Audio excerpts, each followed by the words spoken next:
Satan's a schemer, isn't he? He uses all sorts of tricks to lure people into sin, and one of his tricks, actually, is illuminated and illustrated by this guy who was a Chicago area. He was a drug user, okay, and he got caught and turned into a police informant. He basically was an undercover guy who was charged to go out and wrap in the dealers. Okay? One of his most successful strategies for duping the drug dealers was written about by Ted Gregory in the Chicago Tribune. And what he said was that he usually gave them a challenge, and that he would say, quote, "I'd tell them, everybody says they can deliver, but you look a little young, or you look a little old, or you look like a nerd." He basically let people think that they were in control. And this informant succeeded in duping drug dealers because he understood psychology. You see, Satan also understands this. And he uses the same scheme. He uses the idea of control to dupe us into inflating our own egos. And that we, for some reason, we think that we're in control. And it's only after sin takes its course do people find out that they're not in control. Are you somebody that loves control? I can't say that I know one person that I think that isn't. We all love that idea of being in control. Okay? What causes anxiety and blows people's mind is to think of the thought that you never had control in the first place. Control is an illusion, and it's nothing more than an illusion. Okay? We've got the idea that we're in control when actually God is the one who is in control. We're going to continue on in our sermon series, Rooted, and we're going to talk this morning about humility. And by the time we're done, the idea of control and humility are going to they're going to play into each other, and it'll make sense by the time we're done. We're going to be in chapter 4 of James. We're going to back up a couple of verses into verse 10. So a couple of the verses we're going to cover from last week because it plays straight into what we're talking to today. You see, submission and humility are bedfellows. They go hand in hand with each other. So if you would join me in verse 10 of chapter 4 of the book of James. Humble yourselves in the presence of the Lord, and he will exalt you. Do not speak against one another, brethren. He who speaks against a brother or judges his brother speaks against the law and judges the law. But if you judge the law, you are not a doer of the law, but a judge of it. There is only one lawgiver and judge, the one who is able to save and to destroy. But who are you to judge your neighbor? Come now, you who say, today or tomorrow we will go to such and such a city and spend a year there and engage in business and make a profit. Yet you do not know what your life will be like tomorrow. You are just a vapor that appears for a little while and then vanishes away. Instead, you ought to say, if the Lord wills, we will live and also do this or that. But as it is, you boast in your arrogance. All such boasting is evil. Therefore, to one who knows the right thing to do and does not do it, to him it is a sin. The first thing we talk about here is the idea in chapter 10, or verses 10 and 11. It says, humble yourselves in the presence of the Lord. Okay. and he will exalt you. And he goes on, he says, do not speak against one another, brethren. He who speaks against a brother or judges his brother speaks against the law and judges the law. But if you judge the law, you are not a doer of the law, but a judge of it. Don't be so arrogant that you elevate yourself to the position of judge over the law. You didn't give the law. It's not your job. Okay?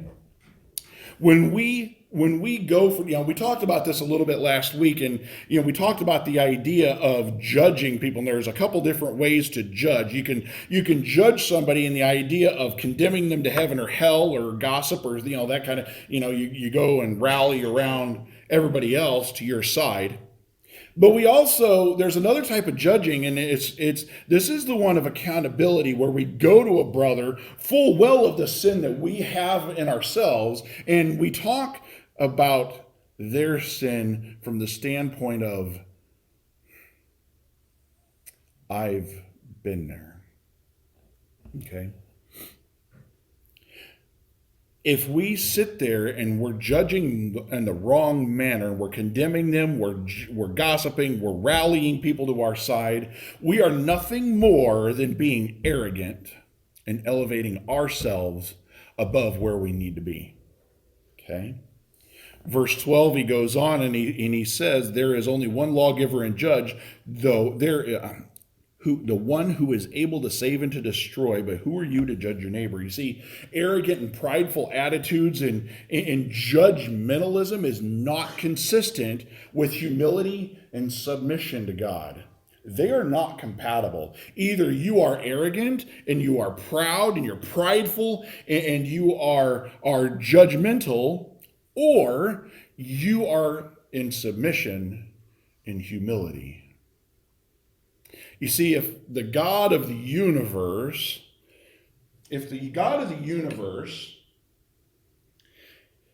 came not to serve, or not to be served, but to serve, I got that backwards there for a second. If the God of the universe, who created everything, came to serve everybody else, who are we? Who are we to condemn anybody else? The answer is that we're nobody in the scheme of things. Verse 13, he goes on, and we stopped at verse 12 last week, but he goes on and he's like, but in the last part of 12, but who are you to judge your neighbor? And he moves on. He says, come now,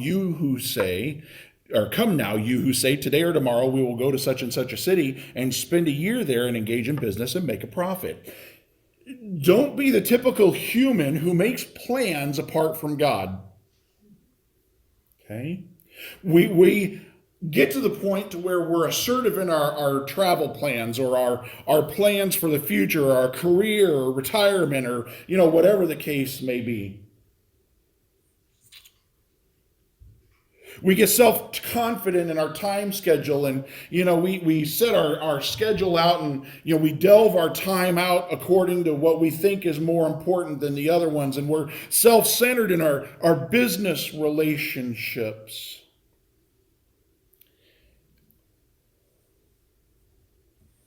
The people who died on the Ethiopian airline had plans for tomorrow. The state representative who died in the helicopter crash had plans for tomorrow. Who are you to make plans without God? You see, what he's getting at there, James is addressing an issue within the Jewish community here, but what he's getting after is that self-made go-getter businessman focused on the bottom line goal. Money, money, money, money, money, money. No, yeah, I know. Bad, right? But that's what he's getting at, is that he's after those self-made go-getter type attitudes who don't even acknowledge that God is even in their everyday life. This is nothing more than our own vain attempts at seizing control and being the master of our destiny. You know, the builders of the Titanic, when they built it, in comparison to the ships that we have now, the Titanic is a puny ship. It is so small. It is so small. But at the time, it was one of the largest ships, if not the largest ship in the world. And Bruce Ismay and Thomas Andrews and the people who put this ship together were so confident in their ability and them being the master of their own destiny that God cannot even sink this ship. The ship never got to its destination. It was sank in the middle of the ocean by an iceberg in a phenomenon that does not happen very commonly anywhere. You see, one of the things, I watched a documentary one time, the ship was sank. Have you ever seen a mirage in the desert and the sky extends down onto the sand? It was the same type of deal in the North Atlantic that night on April 14th, 1912. The sky had extended downwards in a mirage type effect covering the iceberg that doomed them. There's no wonder the watchmen didn't see it, because they couldn't. Let's not be so arrogant that we try to fool ourselves by thinking we're in control. Because we're not. We're not in control. 14 goes on and he says, "Yet you do not know what your life will be like tomorrow. Despite our plans, we don't know the future. Nothing more is our existence than a mist or a fog that appears in the morning and is gone in an hour." You think of the scheme of your life, and if you live 70, 80, 90, 100 years, that one fog that appears for a morning and is gone in an hour? Yeah, no. So let's think about your life in the midst of the grand scheme of time. If we don't get a shrinking feeling right about now that we're nothing, you might have an issue. You see, 15 goes on, and he doesn't leave it like this. He says, instead, you ought to say, if the Lord wills, we will live and also do this or that. You see, we need, when we go and make plans, I'm not saying that making plans is bad. Don't hear me saying that. Making plans is good. We need to plan for the future. We need to plan things out, because planning, and if there's one thing that I learned in my leadership training last fall, is that planning is a good thing and that I need to do more of it. But when we plan, we need to have a godly perspective on our plans. You see, Sherry and I booked our cruise for February over a year ahead of when we were supposed to. And when we booked the cruise, I had no idea what God was going to use us for in that. We had 15, 20 people in the worship service on the boat. So when we make our plans, let us be open to the idea that God will use us in those plans. Okay? We need to have a godly perspective on our existence. You see, this phrase here in verse 15, the temptation is to memorize this and just say this in everything we do. This is not something to just say or memorize. This is not just some memory verse to commit to memory and say it at every turn. No, it is an attitude to behold that affects who we are and what comes out as our actions. Okay? This is an attitude to behold that affects who we are. Because when we make our plans and we have this perspective in our mind, we're open to the possibilities of what God can do in us and through us. Verse 16, he closes out here this little section, and he says, but as it is, you boast in your arrogance. All such boasting is evil. You see, boasting, arrogance, pride, judgmentalism, that whole list, lust, envy, hate, fights, quarrels. It is evil. It is absolutely, utterly evil. It is self-centered. It is self-serving. And ultimately, the problem is that we end up deceiving ourselves. That's the problem, is that we end up deceiving ourselves. But verses 10 and 17 are the answer. Okay? The first key that we talked about last week was submission. Okay? When we submit to God, I'm going to recap last week really quickly. When we submit to God, we need to resist the devil, because if we take the bait that Satan continues to throw in the water, it's like a fisherman. You get the picture of a fisherman. You throw the fisherman throws the bait in the water, the worm on the hook, and the fish nabs after it. Okay? Well, Satan is the fisherman. We're using it as a parable here. Satan is the fisherman, and you are the fish. The worm is the temptation and the things, the traps that Satan throws at you. If you continually bite that bait, Satan's going to continue to throw the bait in the water for you to bite. If you stop biting the bait, he's going to move somewhere else, just like a fisherman will. The fisherman moves on if the fish aren't biting in a certain place. So we're either submitting to God or we're submitting to the devil. Submit to God and resist the devil, and he will flee. That's the first key. The second key is this week, and the second key is in verse 10. It says, humble yourselves in the presence of the Lord, and he will exalt you. Humility, by definition, in ethics, means freedom from pride or arrogance. That sounds familiar. I think that's what James was talking about in 11 to 16. It is also a modest estimate of one's own worth. In theology, it is the lowliest of mind, a deep sense of one's own unworthiness in the sight of God, and sorrow and regret for sin. And here's the other first key, submission to the divine will, or submission to divine will, Basically, it is not thinking of yourselves as better than other people. Somebody who's humble does not think they're better than anybody. Okay?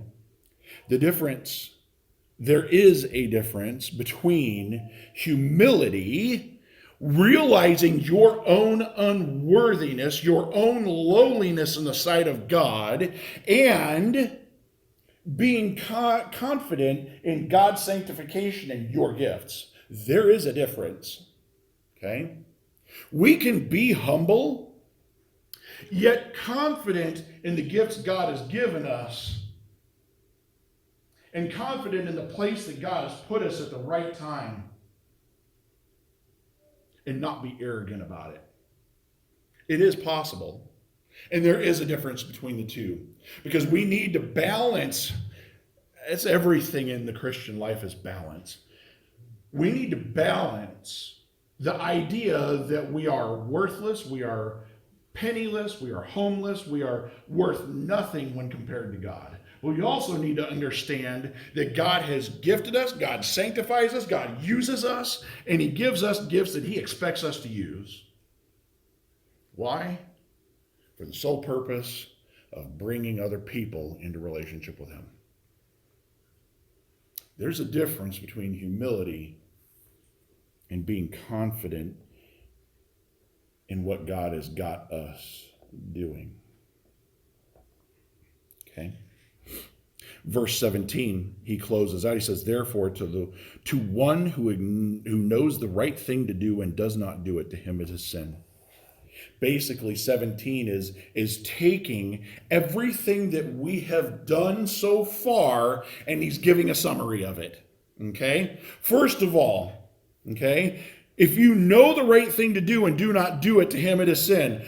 We started off with confidence in trials and temptations. Okay? We need to be confident in the trials and the temptations, and we need to fully rely on God. We need a frog.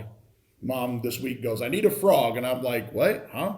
She's like, I need a frog. Fully rely on God. Oh, yeah. I'm like, good luck finding one. I haven't found one yet. You're probably going to have to shop online for that. But we need to fully rely on God through the trials and temptations. For the one who knows to do right and does not do it, it is sin. We need to, number 2, apply Scripture to our thoughts and focus on who we are and not our behavior.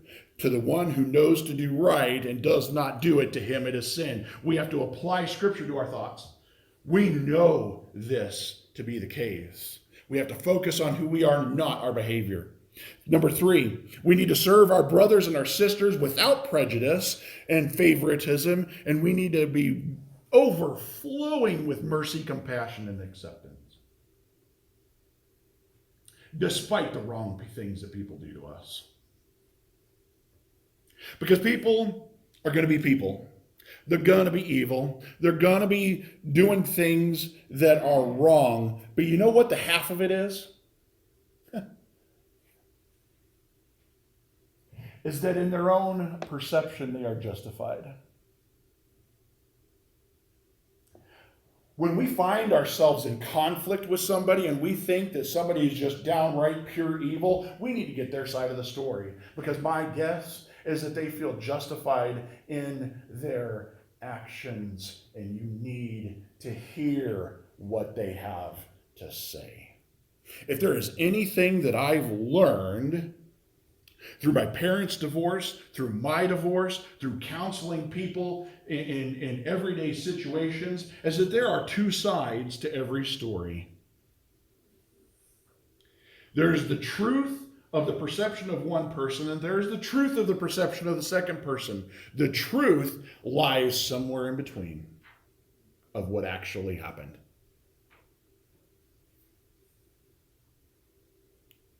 That's why I try desperately when I'm solving any problem or counseling someone that I get both sides of the story. Because I cannot help them solve the problem if I don't have both sides. Perception is everything. Because how people perceive us, what we say, what we do, how people perceive things in their life is their truth. Unless you have the ability and learn the ability to remove yourself from said situations and look at it impartially. And it is a skill that has to be learned. Okay? Number 4, is that we need to die to ourselves daily. Be who you are in Christ and do not let what you do define you. Number 5, speak carefully because your words have power.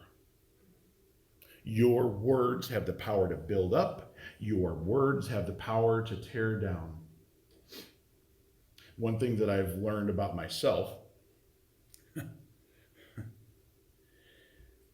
is that if one person says that I'm a grump, that could be their perception. I might have been having a bad day, whatever the case may be. But if I've got 2 or 3 different people saying to me the same thing, there's probably a little bit of truth that I need to listen to, whether I want to hear it or not. And that's hard. And that's really, really hard, because I've had a couple of those instances in my life. Be open to hearing. And when we go to do things like this, realize that our words have power. We need to build up, not tear down. Okay? We need to be wise. We need to submit to God. And finally, this morning,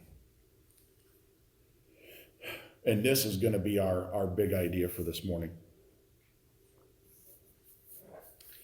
It's to be humble and stop trying to seize control when you never had it in the first place.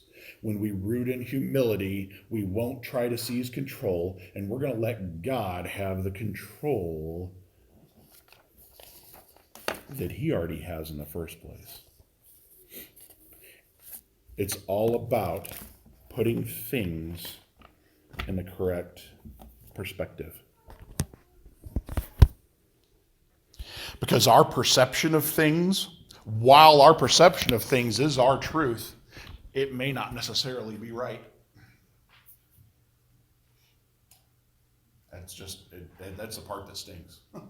Is that our perception may not be right. And most times it isn't. Not saying that it doesn't affect us, but I mean, it has an effect on us. We need to learn how to pull ourselves out of situations in order to see things neutrally. You know, when I say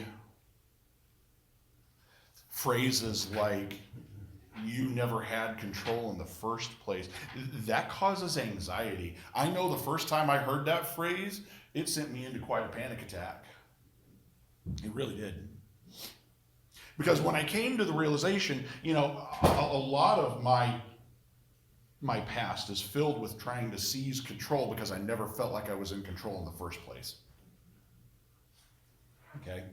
So my vain attempts at trying to seize control of my life, somebody confronts me, it was probably G, I would imagine.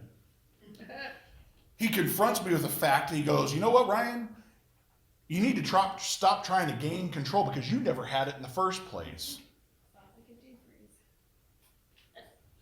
And you talk about sending me into a state of anxiety and panic for like 3 days. I mean, yeah. Because that's a truth that I maybe I was ready to hear it, maybe I wasn't, but it changed my perspective on things. It's the fact that I never had control of this thing that we call life in the first place. The only reason I'm here is because of God. So who am I to take my time and my things that he blesses me with and do what I want?